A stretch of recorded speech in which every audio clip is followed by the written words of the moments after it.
Il n'est pas question pour nous d'abandonner les choses très concrètes que nous avons proposées au gouvernement avec les jeunes agriculteurs. Et puis, puisque le Premier ministre nous dit que sa volonté est de passer un budget vers la mi-février, nous verrons bien. Vous savez, il y a deux solutions. Il y a soit le gouvernement tombe à nouveau et nous serons à nouveau dans l'incertitude, pas simplement les agriculteurs, l'ensemble des Français, dans une situation qui n'est pas tenable quand vous êtes un entrepreneur. Vous savez, une ferme, c'est une petite entreprise à ciel ouvert.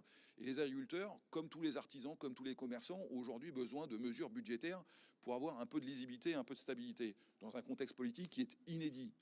Et si le budget est passé, alors nous aurons les moyens de faire le constat que nous pouvons avoir validé ces propositions, et nous en avons d'autres à faire, et nous continuerons à le faire avec un salon qui sera, je l'espère, plus apaisé.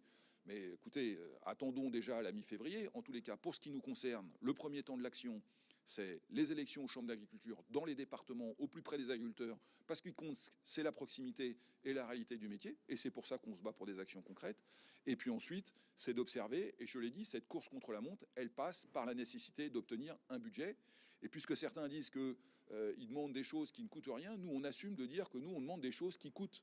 Parce que la souveraineté alimentaire et ce qu'on va mettre dans nos assiettes, pour tous les Français qui nous ont largement apporté leur soutien, c'est pas un enjeu du gouvernement de M. Bayrou, c'est pas un enjeu du salon de l'agriculture, c'est un enjeu de vision pour l'avenir. Et cette vision, à la FNSEA et avec les JA, on veut la porter.